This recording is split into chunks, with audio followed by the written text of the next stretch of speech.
Vamos a abrir nuestra Biblia en la carta del apóstol Pablo a los Romanos, capítulo 1, verso 18. Todos sean bienvenidos a este lugar, hermanos y hermanas. Yo sé que ya se saludaron, ya nos saludamos. Gracias a todos los que están aquí, qué bueno que vinieron. Están en un lugar donde van a venir, donde vinieron a escuchar la palabra de Dios, ¿sí? No a personas, no a gente que hable bonito, sino a escuchar solo y exclusivamente la palabra de Dios. Romanos 1:18. ¿Me acompañan todos a leerlo? Dice así: porque la ira de Dios se revela desde el cielo contra toda impiedad e injusticia de los hombres que detienen con injusticia la verdad. Nuevamente, porque la ira de Dios se revela desde el cielo contra toda impiedad e injusticia de los hombres que detienen con injusticia la verdad. La semana pasada terminamos la introducción de la carta del apóstol Pablo a los romanos. A partir de hoy vamos nosotros a comenzar la primera sección que es de toda la doctrina del pecado. Del versículo 1 al versículo 17, Pablo habló de una manera introductoria respecto al tema de qué trata esta carta. A partir del versículo 18 en esta carta, nosotros vemos que ya Pablo se introduce de lleno al tema. Y el tema que él está comenzando aquí a hablar es el tema del pecado. Ustedes y yo debemos de recordar, hermanos, que no podemos presentar. Acuérdense que la semana pasada hablábamos del propósito por el cual se escribió esta carta.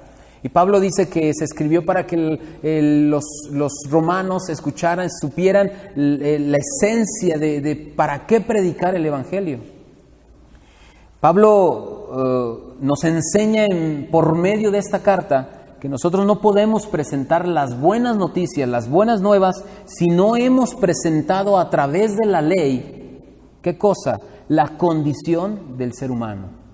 Es precisamente lo que el apóstol Pablo se encarga de hacer desde aquí, desde el versículo 18 hasta el capítulo 3, verso 20. Es hasta entonces donde el apóstol Pablo empieza a hablar y Pablo acaba de mencionar la más grande necesidad del ser humano. Miren, la más grande y mayor necesidad que tiene el ser humano es la justicia de Dios. Esa es la mayor y más grande necesidad del ser humano. Y el mayor y más grande problema que tiene el ser humano es el pecado. Así que la solución que Dios ofrece para atacar o contrarrestar al pecado es la justicia de Dios. Y nosotros vemos que a través de esta carta el apóstol Pablo nos dice en el versículo 17 que leíamos la semana pasada que en el Evangelio se revela la justicia de Dios. Pero ojo, no solo en el Evangelio se revela la justicia de Dios, sino que también se revela la ira de Dios. Y Pablo cree importante que antes de entrar de lleno al tema de la justicia, porque a partir del capítulo 3, verso 21 comienza el tema de la justicia. Por eso la semana pasada yo no quise hablar tanto de ello. Y Pablo entonces dice él, creo que es conveniente que yo le deje en claro a estos hermanos de Roma de qué se trata el Evangelio. Y les dice primeramente cuál es el grave y más grande problema del hombre, que es el pecado. Para hacerle ver al hombre su necesidad de justicia, Pablo cree que es necesario apelar a la ira de Dios. Ahora él dice, ¿cómo podemos hacer esto? O usted podrá estarse preguntando en esta mañana, ¿cómo podemos lograr para hacerle ver a las personas la pecaminosidad? Yo le respondería, ¿cómo lo hace Pablo? A través de la ley, pero revelando la justicia de Dios. O la ira de Dios antes que la justicia. Perdón. Para que los incrédulos, hermanos y hermanas, puedan alcanzar y a comprender la gracia y la justicia de Dios, ellos necesitan primeramente, hermanos, reconocer su culpabilidad y su responsabilidad de pecado. ¿Quién nos va a ayudar a lograr eso en las personas? La ley de Dios. Hace días, nosotros hace más bien unos meses, 3, 4 meses, estuvimos aquí hablando sobre cómo compartir el Evangelio a las personas que nunca lo han oído, y cómo nosotros predicarle el Evangelio a las personas que les presentamos la palabra, porque muchas veces nos enseñaron a nosotros que presentemos el Evangelio de Cristo te ama, ¿verdad? Y que Él tiene un plan maravilloso para tu vida, y nosotros veíamos que no funcionaba, porque la gente venía, pero cuando venía buscando su propósito, su finalidad, se lograba y se iba. Entonces decíamos, no, eso no funciona. Y yo quiero mencionarle 4 puntos de vista que encontré sobre ellos, cómo comparten el Evangelio en sus congregaciones y cómo hacen que el Evangelio resalte la justicia y la gloria de Dios. Y miren, fíjense bien, John MacArthur dice acerca de lo que estamos diciendo respecto a la ley. Dice él: la gracia de Dios no puede ser fielmente predicada a los incrédulos mientras no se predique la ley y sea expuesta su naturaleza corrupta del hombre. John Stott, otro teólogo de este siglo, dice él: no podemos venir a Cristo mientras no hayamos ido primero a Moisés para ser condenados. Pero una vez que hemos ido a Moisés y reconocido nuestro pecado, culpa y condenación, no debemos permanecer allí. Debemos permitir que Moisés nos conduzca a Cristo, refiriéndose a Moisés como la ley. D.L. Moody dice lo siguiente, gran evangelista del siglo pasado: es un grave error darle a un hombre que no tiene ninguna convicción de pecado ciertos pasajes que jamás fueron diseñados para él. Lo que necesita ese hombre es la ley. No le ofrezca el consuelo del Evangelio mientras no haya visto su culpabilidad delante de Dios y esté convencido de ello. John Bunyan, el escritor inglés de El éxito del progreso del peregrino, dice así: el hombre que no conoce la naturaleza de la ley no puede conocer la naturaleza del pecado. Hace unos meses nosotros decíamos, nosotros tenemos que aprender, nosotros tenemos que enseñarle a las personas que jamás han oído el Evangelio, lo debemos de hacer de una manera bíblica y establecida por Dios. ¿Cómo lograr ello? ¿Cómo poder lograr que las personas escuchen el Evangelio y sin ofenderse? Porque para muchos de nosotros es importante que la gente no se ofenda. Déjeme decirle algo, la gente se debe, es más, es un deber, es una obligación que la gente se ofenda cuando se expone la palabra de Dios. La palabra de Dios agrede, desestabiliza nuestra comodidad. Cuando Jesús dice, si alguno quiere ser mi discípulo, niéguese, tome su cruz y sígame. Negarse es renunciar a nuestros deleites. Negarse es renunciar a nuestros sueños, a nuestras metas, a nuestros propósitos. ¿Y cuántas personas batallan para lograr esto? A las personas no se les da fácilmente renunciar. Es que yo nací para ser un campeón. Es que yo nací para ser una persona exitosa. Y Dios dice lo contrario. No nacimos para eso, sino nacimos para la gloria de Dios. Y entonces la gente pierde propósitos y vemos cuando el egoísmo se exalta en la vida de un hombre, es entonces cuando el Evangelio, hermanos, necesita llegar a esas personas, confrontarlo y ofenderlo. Así que establecemos el principio que viene en la Biblia: ley para el soberbio, gracia para el humilde. Cuando yo le predico el Evangelio a una persona, yo necesito que con el Evangelio la persona se sienta lo más miserable. Es más, no solo se sienta, esté convencida que él ha ofendido durante toda su vida a Dios. ¿Cuántos cristianos en la actualidad nosotros conocemos que vienen a las congregaciones, que vienen a las iglesias no por la convicción de la necesidad de justicia, sino vienen por la convicción de que Dios les puede resolver sus problemas, de que Dios les puede dar paz, de que Dios les puede dar felicidad, de que Dios puede darles lo que ellos quieran? Dense cuenta, la mayoría de nosotros cuando nos saludamos y cuando nos vemos, nos decimos Dios te bendiga. Otros nos decimos paz de Cristo. Otros nos decimos que la gracia del Señor esté sobre tu vida. Pero a mí algo que me alarma, hermanos, que es cuando nos saludamos y preguntamos ¿cómo estamos? ¿Qué respondemos? ¿No les escuché? ¿Eso es una realidad? ¿De veras? Porque yo hablando con hermanos, muchos de ellos relacionan la palabra bendecido igual a dinero, economía, prosperidad. O sea, pareciera como si yo estuviera en lugar cuando yo le estoy diciendo a la persona, ¿cómo estás? Pareciera que le estoy preguntando, ¿cómo se encuentra tu tarjeta de crédito? Eso no es bendecido, porque el Chapo también es muy bendecido entonces. Y amuéleme yo entonces. Porque mi tarjetita es de Coppel.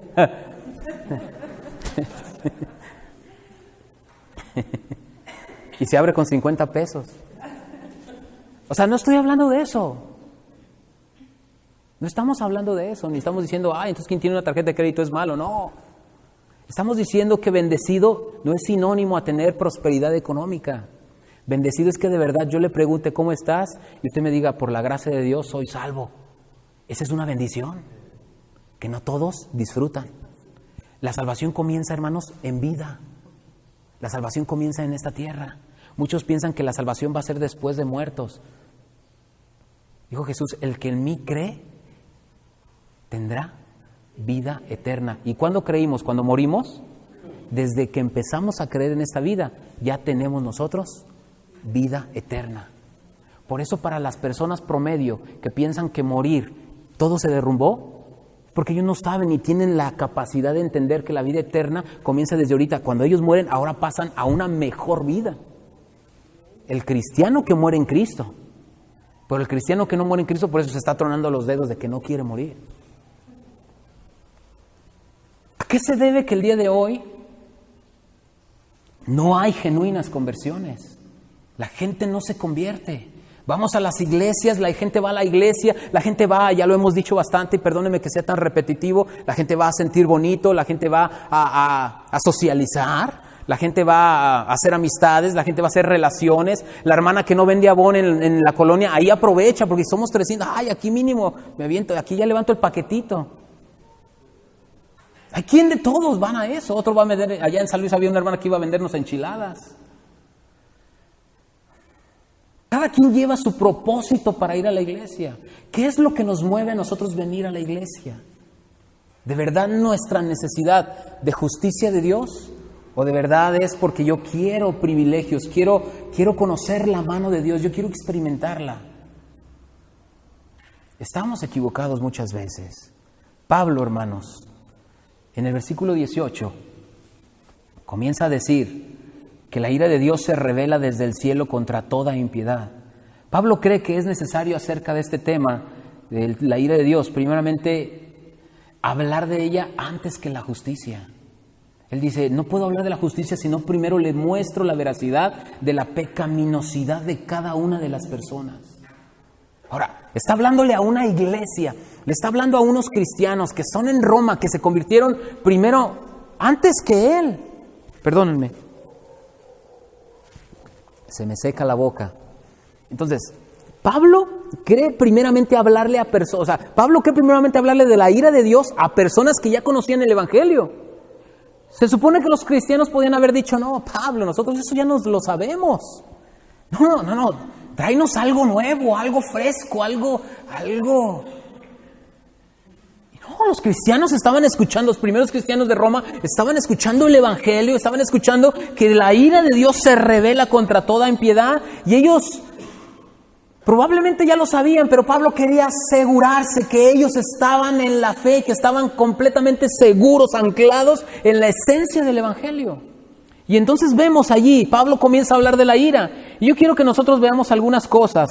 Vamos a definir ira. Para empezar, la palabra o la expresión ira es la palabra orge, así como se oye con G de gato, orge, ¿sí? Aparece 8 veces en esta carta y está relacionada con la ira divina, ¿sí? Y entonces el apóstol Pablo habla de la ira de Dios y está señalando que Dios no es pasivo en relación con el pecado. Hay quien ha relacionado la ira de Dios, hermanos, con una emoción, o cómo decirlo, Cuando nosotros nos enojamos, cuando nosotros nos molestamos, nos airamos, es una emoción incontrolable. Cuando Dios se enoja, hermanos, En Él no es una emoción, es un atributo. Yo podría mostrarles ahorita en una moneda y decirles a ustedes que la ira de Dios es una cara de la moneda del amor de Dios. Y antes de manifestar Dios su amor, debiera de manifestar su ira. Es decir, se los voy a decir de esta siguiente manera. Dios no podría amar el bien si no odiara el mal. Las dos actitudes son inseparables. Dos atributos o ninguno. Si Dios ama, Dios también aborrece. Ahora, aquí entra un problema con muchas personas. La gente piensa, no, es que Diosito, porque así dicen, Diosito es bueno, Él no es malo, Él quiere que todos vivamos en paz, Él quiere que todos, así es, Él quiere que vivamos en paz. Pero Dios no tolera el pecado. Dios no tolera el pecado. Dios aborrece el pecado. Y fíjese bien, Dios tiene que castigar, Dios tiene que hacer juicio en donde mora el pecado. Dios, en su amor y misericordia, tiene que mostrar su ira en donde no hay santidad, porque el pecado agrede el estado más santo y justo de Dios. Dios no puede morar con un pecador, Dios aborrece, es más, Dios no tolera al pecador, mucho menos el pecado. La clásica frase de Dios aborrece el pecado, pero ama al pecador, hermanos, se ha vuelto en un cliché que nosotros nos lo hemos creído. Dios aborrece a ambos. Salmo capítulo 5, verso 4. 5, 4, verso 6. Porque tú, dice el Salmo, ayúdenme, no eres un Dios que se complace en la maldad. El malo no habitará junto a ti. Verso 5. No estarán delante de tus ojos. Aborreces a todos los que hacen iniquidad. ¿Qué le hace pensar al pecador que él puede estar delante de Dios, hablar con él y que Dios le escuche? Cuando la palabra de Dios está diciendo que los insensatos, la palabra insensato viene de la palabra necio, de una persona una persona obstinada, terca, insistente hacia la maldad. Dice, los personajes de este tipo, dice, no podrán estar delante de sus ojos, porque el Señor que hace, aborrece a todos los que hacen, ¿qué? Versículo 6. Destruirás a los que hablan mentira. Al hombre sanguinario y engañador abominará Jehová.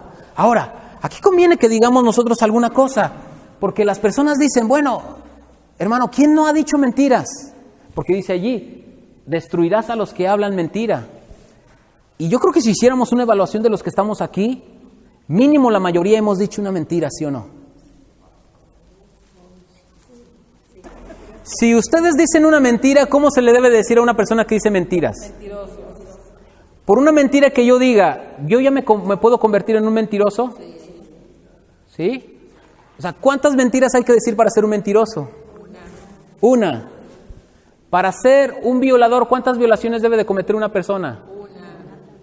Para ser un asesino, una. El mexicano que acaban de asesinar por haber matado a un policía fue condenado a muerte. Se tiene que pagar, se tiene que cumplir la justicia. Entonces, ¿cómo le hacemos ver al pecador que es pecador? Por medio de la ley. Y la ley dice, no mentirás o no dirás falso testimonio contra tu prójimo. Y entonces, cada vez que nosotros mentimos, estamos agrediendo, estamos violando, ¿qué cosa?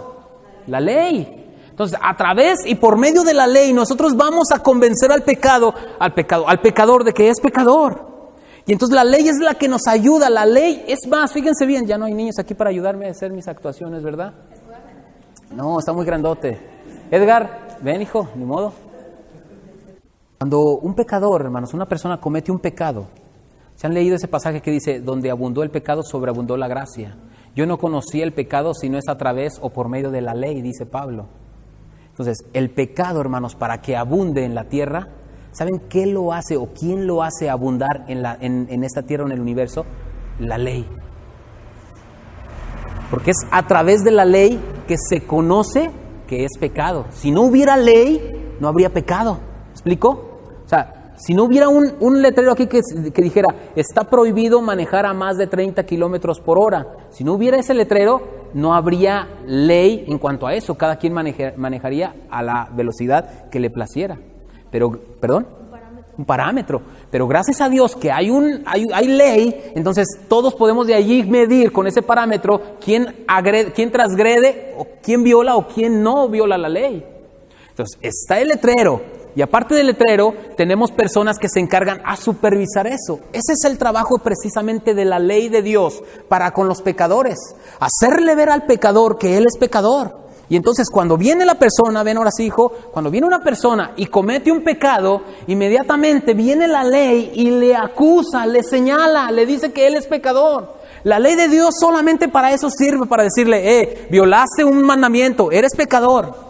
Solo para eso sirve la ley. Por eso John MacArthur, por eso Moody, por Spurgeon, por eso John Stott, por eso Bunyan, dicen ellos que no se puede predicar el evangelio si no hemos establecido primero la ley. ¿Qué tenemos que hacer con las personas pecadoras? Mostrarles la ley y decirles que han ofendido a Dios y que así como viven van a una eternidad sin Cristo. Entonces Él conoce, Él sabe de su pecaminosidad. Cuando yo le muestro la ley y le digo que ha violado la ley, ha mentido. ¿Qué pasa si él toma algo que no es suyo? ¿En qué se convierte? En un ladrón. Y entonces la ley lo acusa. Y ahora fíjense bien lo que vamos a hacer. Vamos a Gálatas 3:24. De manera, oigan, que la ley, oigan de lo que estamos hablando, la ley ha sido nuestro ayo para llevarnos a Cristo, a fin de que fuésemos justificados, ¿por qué? Por la fe. Ahora vamos a explicar este pasaje. Este pasaje lo que nos está dando a entender es que la ley es nuestro ayo. ¿Qué es un ayo? Un ayo es un guía, un maestro, un tutor, alguien que nos está llevando de la mano hacia algún lugar. La ley solo sirve para guiarnos ¿a quién, hermanos? A Cristo. Entonces la ley nos ayuda para que la persona sea acusada a través de la ley y la persona diga, ay, violé, como cuando a usted se le aparece el tránsito porque se pasó el alto y le dice, ¿cómo nos podemos arreglar, oficial? Y entonces cuando usted dice eso, usted quiere solucionar ¿qué? Un problema. A Dios no se le puede sobornar. Y venimos de un contexto cristiano pentecostal ochentero, donde nos han dicho que a Dios podemos aplacarlo a través de favores nosotros.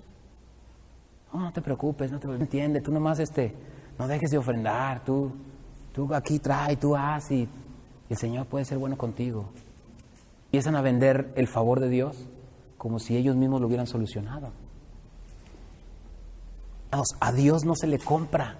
Dios es insobornable. El que peca, el que comete un pecado, el que comete una infracción a la ley de Dios, merece la muerte, porque la paga del pecado merece la muerte. Entonces todos los pecadores merecen morir. Hermanos, eso debiera de alarmarle a las personas que jamás han oído el evangelio y que se la viven pasando en pecar. Y entonces cuando nosotros tratamos de hacerle ver al pecador a través de la ley que él ha ofendido a Dios, entonces la ley lo que está haciendo, le está acusando y le está haciendo mención, le está haciendo ver su necesidad de un abogado. Y entonces Cristo, Jesús es el que cumple ese papel, pero yo no voy a hablar ahorita de eso porque estamos hablando de la ira de Dios. Y entonces es guiado a través de la ley y lo está llevando a Cristo. ¿Se acuerdan que decía ahorita este hombre John Stott? O no me acuerdo quién era, que les estaba leyendo, hablando de Moisés, que decía, no podemos venir a Cristo mientras no hayamos ido primero a Moisés para ser condenados. Es lo que estamos haciendo. Primeramente al pecador le mostramos su pecaminosidad y que es una persona que vive en condenación. Dice, pero una vez que hemos ido a Moisés y reconocido nuestro pecado, nuestra culpa y condenación, no debemos de permanecer allí, dice John Stott. Debemos permitir que Moisés nos conduzca a Cristo. Y es exactamente lo que hace la ley, nos guía a Cristo. Y es entonces cuando la gente ve la necesidad de un Salvador. ¿Qué dije? No un sanador, no un milagro, un Salvador. La mayor y más grande necesidad de las personas es la necesidad de un Salvador. Hermano, pero Dios sana. Claro que sí, pero no es nuestra prioridad. No es nuestro énfasis. No es lo que venimos buscando del Señor. Lo que venimos buscando es perdón, reconciliación, amistad con Dios. Salmo capítulo 7, verso 11. Ayúdenme todos, ¿qué dice? Dios es justo y Dios está airado contra el impío. ¿Cada cuándo está Dios airado con el pecador?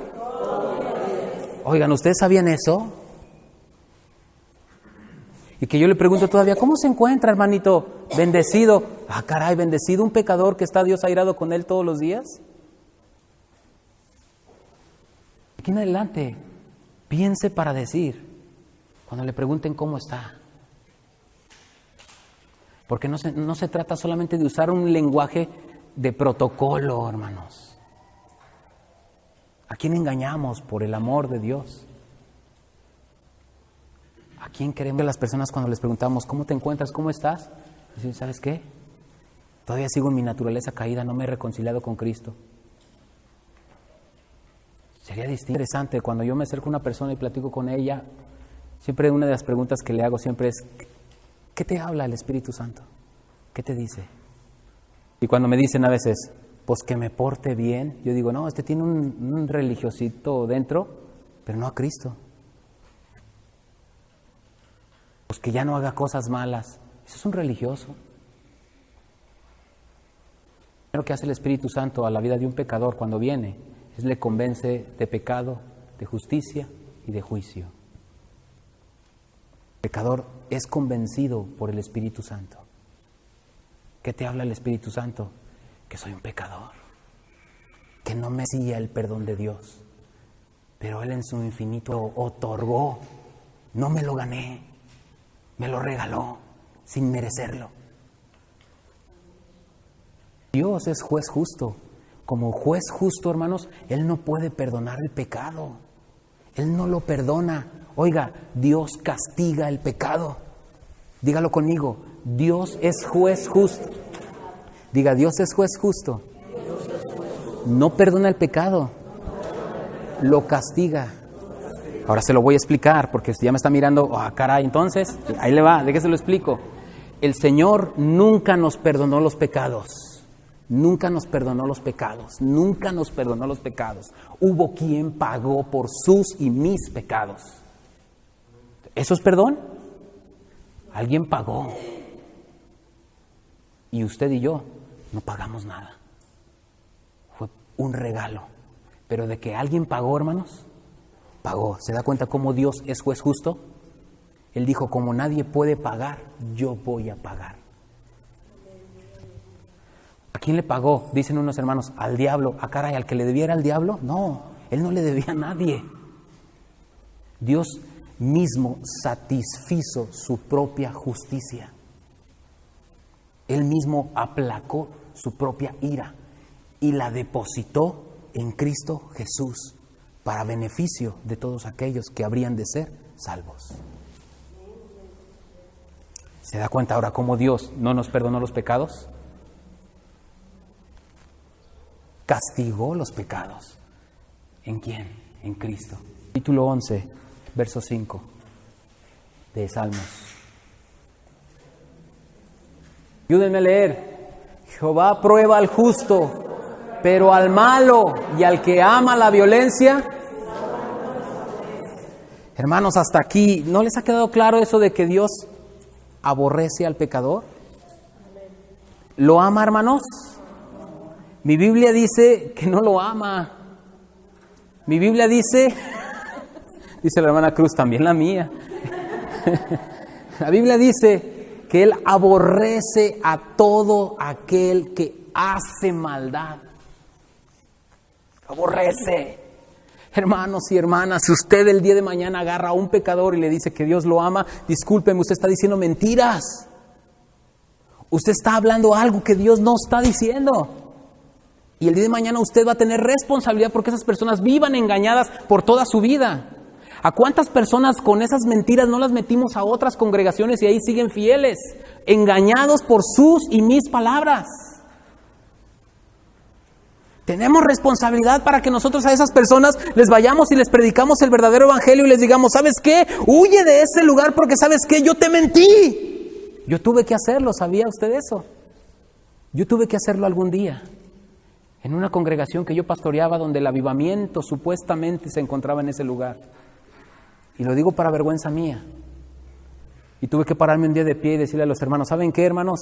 Durante todo este tiempo les mentí. Es mentira que Dios tiene un plan maravilloso para nuestra vida. Es mentira. Dios quiere que muramos a nosotros mismos. Eso no es un plan maravilloso. Dios quiere que carguemos nuestra cruz y le sigamos. Ese no es un plan maravilloso. Dios quiere que vivamos para el placer, para el deleite de Él, no para nosotros mismos. Eso no es un plan maravilloso. Es mentira que Dios les ama. Ustedes, hermanos, viven en pecados. Personas, matrimonios que viven en unión libre, que no se han casado, viven en pecado. Hay que decirle así, hermanos. No hay de otra manera. No lo disfracemos. Jóvenes que viven en unión libre, jóvenes que acarician, que toman, que agarran a una señorita que han tocado sus labios sin ser su mujer, su esposa, viven en pecado. Eso es pecado. Gente que tranza, gente que roba, gente que toma lo que no es suyo, eso es pecar.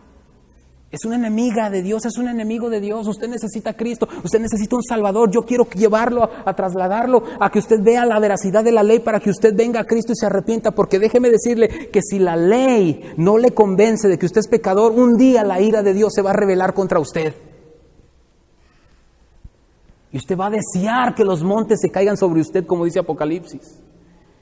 Va a querer morir, va a querer ser, porque no va a querer conocer el estruendo, el esplendor de ese Dios juez justo que vendrá con vara de hierro a juzgar a la tierra. Y es mejor que el día de hoy atendamos a la voz del Señor que nos está diciendo, ven a mí pecador, dame tu vida, entrégala a mí, sírveme a mí, ámame a mí. Deja tus pecados. O como lo diría nuestro Señor Jesús, vengan a mí todos los que estén trabajados y cargados. El tema de la ira de Dios, hermanos, está por toda la Biblia. En el Antiguo Testamento lo encontramos en el libro de los Salmos, en el libro de los profetas de Isaías, Jeremías y Ezequiel. Vamos a ver un pasaje en Salmos, capítulo 76, versos 6 y 7, que veamos qué tan grande y qué tan fuerte es el tema de la ira en cuanto a nuestro Señor. Salmos 76, versos 6 y 7. A tu reprensión, oh Dios de Jacob, el carro y el caballo fueron entorpecidos.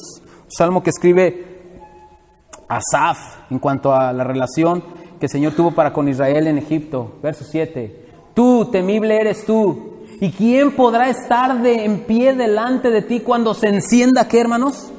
Ellos ya tenían una manifestación, ellos ya tenían una revelación de lo que era la ira de Dios.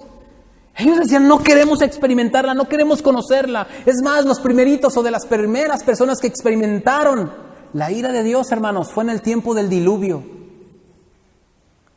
Alguien una vez dijo, no, yo no creo que Dios pueda mandar a toda la humanidad al infierno. Yo no creo que Dios haga eso, Él es amor. Yo no creo que Dios pueda hacer eso. Escúcheme, si ya una vez lo hizo y solo a 8 personas de toda la raza humana salvó, Él puede volverlo a hacer otra vez. Pero dijo Él, esta vez no será con agua, sino con fuego. Él lo puede hacer otra vez, amados. Yo quiero que usted en esta tarde salga temblando y convencido de que usted necesita a Cristo. Y de que Cristo, hermanos, es más que religión. Más que una serie de rituales que nosotros hacemos para pertenecer a una denominación. Cristo es más que eso. Isaías 9:19. Por la ira de Jehová de los ejércitos se oscureció la tierra, y será el pueblo como pasto del fuego. El hombre no tendrá piedad de su hermano. Noten cómo el profeta Isaías también habla de la ira. Hay muchos pasajes en su libro. Vamos a Jeremías 7:20, solo para que se den cuenta de que ellos ya hablaban de la ira de Dios. Jeremías 7:20. Por tanto, así ha dicho el Señor, He aquí que mi furor y mi ira se derramarán sobre este lugar, sobre los hombres, sobre los animales, sobre los árboles del campo y sobre los frutos de la tierra se encenderán y no se apagarán. Oiga, la ira de Dios también se revelará a toda esta creación. Los árboles experimentarán la ira, los animales, los hombres, las mujeres, los niños, incluso hasta los de pecho, porque ya lo hizo en una ocasión. ¿En dónde? En Sodoma y Gomorra. ¿No le preocupa esto? ¿No le da terror? Da terror pensar, ¿qué de mis hijos si ahorita mueren? ¿Irían a pasar una eternidad con Cristo o sin Cristo? Vamos con el profeta Ezequiel, capítulo 7, verso 19. 7:19. ¿Está? Arrojarán su plata en las calles y su oro será desechado. Ni su plata ni su oro podrá librarlos en el día del furor del Señor. No saciarán su alma ni llenarán sus entrañas porque ha sido tropiezo para su maldad. Note que ni su oro ni su plata podrá, hermanos, librarlos. Que para lo que el pagano, que es para él significa bendecido, pues ni esa bendición podrá librarlos de la ira de Dios. Se puede negociar con Dios. Vemos también en la Biblia cómo reyes paganos, el Señor les reveló y les demostró su ira. No se diga al rey de Sennacherib, a Belsasar, a Nabucodonosor. ¿No se acuerdan de Aarón y María cuando murmuraron en contra de Moisés que el Señor les manifestó su ira? Del Nuevo Testamento también habla de la ira de Dios, por supuesto. Juan capítulo 3, verso 36. ¿Qué dice? Juan 3:36. El que cree en el Hijo, pero el que rehúsa creer en el Hijo no verá la vida, sino que ¿qué? El no creer en el Señor Jesucristo, hermanos, ya la ira está sobre esa persona. Es decir, que a partir de que esa persona muera, esa persona no verá a Cristo como su Salvador. Él mirará a Cristo como su justo juez. ¡Wow!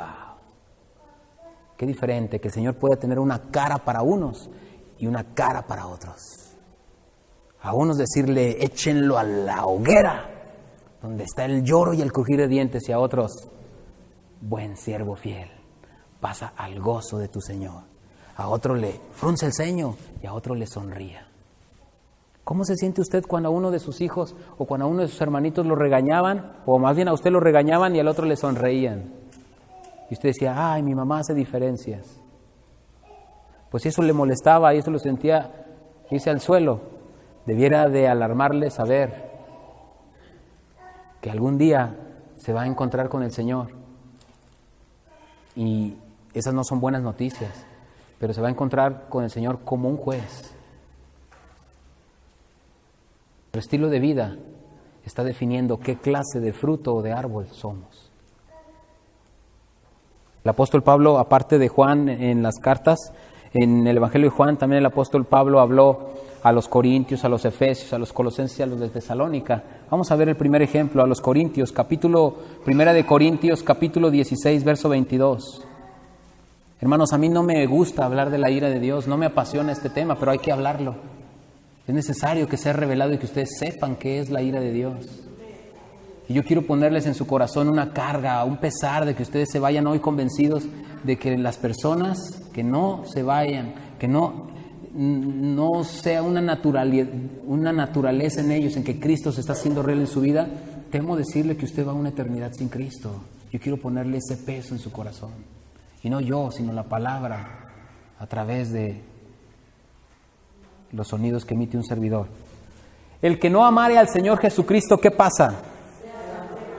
Sea maldito, dice Pablo. Y un maldecido, hermanos, es uno que no conoce el favor de Dios. Efesios capítulo 5, verso 6. Dice así: nadie os engañe con palabras vanas, porque por estas cosas viene la ira de Dios. ¿Sobre quién? La ira de Dios viene sobre los hijos de desobediencia. Le dice Pablo a los Efesios. Vamos a los Colosenses, capítulo 3, versos 5 y 6.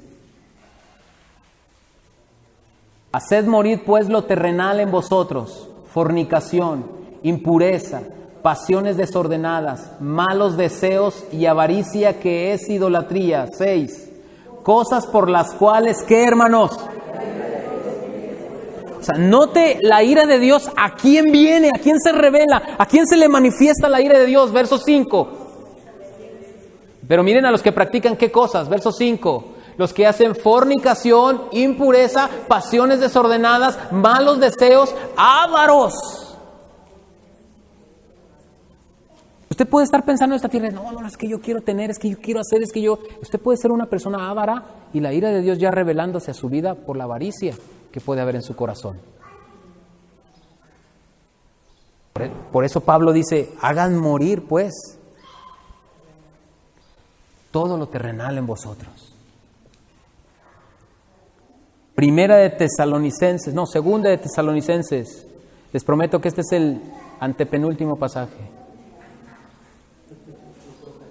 Segunda de Tesalonicenses, capítulo 1, versos 7 y 8.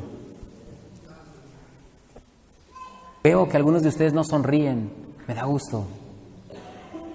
La palabra está haciendo su objetivo. Mi intención no es asustarlos, mi intención es que vengan a arrepentimiento y fe en Cristo Jesús. Mi intención es que el Señor produzca en usted un temor reverente a su santidad y deje de pecar y venga a Cristo. Muchos años yo viví en una burbuja denominacional, donde yo creí todo lo que la religión ahí nos enseñó. Y no es que hasta que tengo contacto con las Escrituras, el Señor tiene misericordia de revelarnos y de abrir nuestros ojos y entender cada esencia doctrinal que hay en su palabra. Y cuando yo supe que yo era un enemigo de Dios, me dio terror. Y yo no quiero ser un enemigo de Dios. Un enemigo de Dios es vivir, hermanos, para su propio placer y deleite. Yo vivía para mis propios deleites. Hablaba con un amigo pastor la semana pasada. Próximamente lo van a conocer, algún día va a estar aquí con nosotros compartiendo la palabra. Dice que su anhelo era ser un conferencista internacional. Y cuando se encontró con Cristo, o Cristo se encontró con él se dio cuenta que todos esos logros no brillan más ante o frente de la presencia de nuestro Señor. Eso no, el amado se me reveló a través de su palabra. Ese es el deseo de nuestro corazón, que el amado se revele, hermanos, a través de su palabra a cada uno de nosotros. Mi deseo, mi mayor y mejor deseo es que todos ustedes vengan a vida y vengan a Cristo con temor y santidad reverente. Yo sé que nadie de los que estamos aquí somos perfectos, tenemos muchos defectos, eso es cierto. Unos, el Señor ya comenzó la obra, en otros ya la está perfeccionando, pero en otros, hermanos, veo mucha apatía e indiferencia. Mi deseo es que el Señor en todos estuviera haciendo la obra. Deseo. Según Tesalonicenses 1, 7 y 8. Y a vosotros, que sois atribulados, daros reposo con nosotros, cuando se manifieste el Señor Jesús desde el cielo con los ángeles de su poder, en llama de fuego, para darle pago o retribución a los que no conocieron a Dios ni obedecen al Evangelio de nuestro Señor Jesucristo. Cuando dice darle pago, darle retribución, hermanos, se refiere al Señor, les va a dar su merecido, y su merecido será la santa ira de Dios. En una palabra, antes de darle a conocer a una persona la cura, hay que diagnosticarle primeramente la enfermedad. Lo que en esta tarde hicimos es diagnosticar, hermanos, la enfermedad. La cura se llama Jesucristo y es el único que puede reconciliarnos con Dios. Es el único que puede acercarnos. Es más, la palabra lo define así. Él es el camino que puede llevarnos, acercarnos a donde está Dios. Nadie puede venir al Padre si no es por medio de Cristo Jesús. Mi invitación es esta, mis amados. Mi invitación es que de la misma manera que las Escrituras hablan primero de las malas noticias, yo, antes de hablarle de las buenas noticias, tenga que hablarle de las malas noticias. El apóstol Pablo primeramente habla del justo juicio de Dios, ¿sí se da cuenta? Y en el versículo 18, no sé unas Biblias, pero hay unas Biblias de estudio que dicen, la santa, dice, todos somos pecadores. No sé si su Biblia dice eso. ¿Cómo dice su Biblia? Si es que trae usted. Otras Biblias dicen, todo el mundo es culpable. Pablo primeramente habla del justo juicio de Dios, hermanos, antes de la gracia, antes de la misericordia y el perdón de pecados que nos es ofrecidos a través de Cristo. Una persona no tiene razón alguna para buscar salvación del pecado sin saber, primeramente, que está condenada a causa del pecado. No tiene razón de desear vida espiritual si la persona no sabe primero que está muerta espiritual. Cristo, una persona por naturaleza, es hijo de la ira. Efesios 2:3, último pasaje.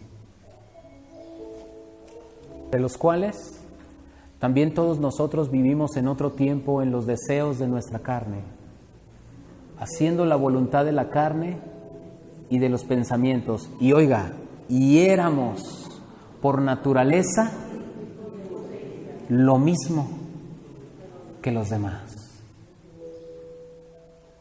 Esta semana vamos a ver el carácter de la ira de Dios. Yo no quiero que usted se vaya a una eternidad sin Cristo. La invitación en esta mañana es, venga a Cristo. ¿Está cansado de la vida que lleva? Venga a Cristo. Hermano, pero yo ya me bauticé. Yo no estoy preguntando eso. Yo le estoy diciendo, venga a Cristo. Hermano, pero es que yo tengo dones y yo ministerios y yo sirvo. Yo no le estoy preguntando eso, a mí no me interesa eso. Yo le estoy diciendo, usted necesita a Cristo. Hermano, pero mire, yo tengo 25 años de cristiano, y yo ahí, mire, yo no le pregunté eso. Yo le estoy diciendo hoy, si usted está trabajado y cargado, venga a Cristo. Qué pena. Oh, hermano, es que mire, ya lo he intentado muchas veces. Hace poquito oraron por mí, me caí, me levanté y seguí siendo lo mismo. Es cierto, porque usted fue a buscar el favor de un hombre, pero no vino a buscar a Cristo. Es la palabra que buscadle mientras pueda ser hallado. Entre tanto búscale, dice la palabra. Hoy la invitación es que si usted está escuchando este mensaje y está taladrando su corazón, arrepiéntase y crea el Evangelio. Hermano, pero le insisto, ya me bauticé, arrepiéntase. A las iglesias de Asia, el Señor le dice, arrepiéntanse. Yo no estoy hablando de perder salvación, estoy hablando más bien de que probablemente usted ha vivido mucho tiempo engañada o engañado pensando que es y no es. Venga a Cristo. Solo Cristo es el camino y el acceso a la eternidad. Pero usted tuvo que haberse cansado de pecar, porque sabe que está agrediendo su pecado, la santa justicia de Dios. ¿Por qué no inclina su rostro ahí y habla con el Señor? Yo no le voy a decir que pase aquí al frente y que haga a lo mejor algo que usted está acostumbrado a hacer. No, yo no voy a hacer eso. Discúlpeme, a lo mejor sí le voy a abrazar y voy a orar con usted, pero ahí en su lugar, hable con el Señor y dígale: Señor, yo no quiero experimentar la ira de Dios. Yo quiero que tu amor me sea revelado. Porque la gracia de Dios puede ser manifestada en nuestra vida. Señor, perdónanos por tanto tiempo estar en una religión, Señor. Perdónanos por tanto pertenecer a un club social, Señor, pero no a tu amada iglesia. Perdónanos, Señor, perdónanos. Nos arrepentimos, Señor. Lamentamos este pecado y lo lloramos, Señor. Durante mucho tiempo fuimos idólatras de personas, Señor. Fuimos idólatras de ministerios, fuimos idólatras de gente, Señor, pero que no veíamos a Cristo en sus vidas, Rey. Ahora más que nunca nuestro corazón y nuestra vida te necesitan, Señor. Sabemos que Cristo fue nuestro sumo sacerdote, nuestro chivo expiatorio, nuestra propiciación por nuestros pecados, amado Rey. Él cargó la cruz, Él cargó la ira que nosotros merecíamos, Él cargó la ira. Y no intentamos pagar, pero sí, Señor, intentamos acercarnos a Ti a través de Él. Precioso Rey. Precioso Rey. Si usted no sabe qué decir, solo guarde silencio y deje que el Señor haga lo que tiene que hacer con usted. Deje que Él redarguya el pecado que hay en su corazón. Oh, amados, estamos cansados de cada 8 días cometer el mismo circo. ¿Cuál es el mismo circo? De venir a una iglesia, llorar y que nos tumbe el pastor, irnos igual con los mismos problemas. Yo creo que la finalidad del día de hoy es que usted hoy se vaya perdonado, lavado y comprado por la sangre de Cristo. Y eso va a suceder cuando usted ponga su confianza en Él y se afiance, se agarre, se aferre a Él.